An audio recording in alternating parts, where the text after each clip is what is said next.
Medical কলেজে কর্মরত। আজকে আমাদের এখানে সুন্দরকাণ্ড পাঠ এবং হনুমান চল্লিশা হচ্ছে।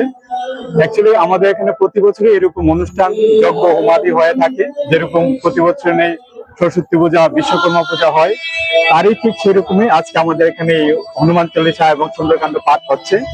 অ্যাকচুয়ালি আমাদের এখানে সারা ভারতবর্ষ ব্যাপী থেকে এখানে মেডিকেল শিক্ষা নেওয়ার জন্য বিভিন্ন ছাত্রছাত্রীরা এখানে পড়াশোনা করতে আসে।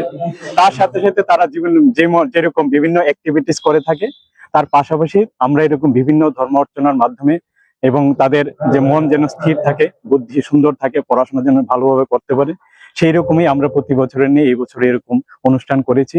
এবং তাছাড়া তার পাশাপাশি আমাদের এই পরিবেশ এবং বিশ্ব রক্ষা শান্তি কামনায় আমরা এই হাবনাদি করে থাকি। এবং এতটুকু বলে আমি বলবো যে ধন্যবাদ। তাছাড়া আমি লাস্টে বলতে চাই, সর্বে ভবন্তু সুখিনা, সর্বে সন্তু নিরাময়া, সর্বে ভদ্রাণি পশ্যন্তু, মা কচ্চিৎ দুর্গ ভার্গব হবে। তো এই বিশ্ব শান্তি কল্যাণের জন্য এরকম আমরা আহ্বান করে থাকি।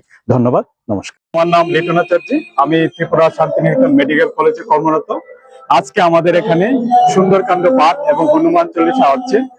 অ্যাকচুয়ালি আমাদের এখানে প্রতি বছরই এরকম অনুষ্ঠান যজ্ঞ হোমাদি হয়ে থাকে, যেরকম প্রতি বছর নেই সরস্বতী পূজা, বিশ্বকর্মা পূজা হয়, তারই ঠিক সেরকমই আজকে আমাদের এখানে হনুমান চল্লিশা এবং সুন্দরকাণ্ড পাঠ হচ্ছে। অ্যাকচুয়ালি আমাদের এখানে সারা ভারতবর্ষ ব্যাপী থেকে এখানে মেডিকেল শিক্ষা নেওয়ার জন্য বিভিন্ন ছাত্রছাত্রীরা এখানে পড়াশোনা করতে আসে। তার সাথে সাথে তারা যেরকম বিভিন্ন অ্যাক্টিভিটিস করে থাকে, তার পাশাপাশি আমরা এরকম বিভিন্ন ধর্ম অর্চনার মাধ্যমে এবং তাদের যে মন যেন স্থির থাকে, বুদ্ধি সুন্দর থাকে, পড়াশোনা যেন ভালোভাবে করতে পারে, সেই রকমই আমরা প্রতি বছরের নিয়ে এই বছর এরকম অনুষ্ঠান করেছি। এবং তাছাড়া তার পাশাপাশি আমাদের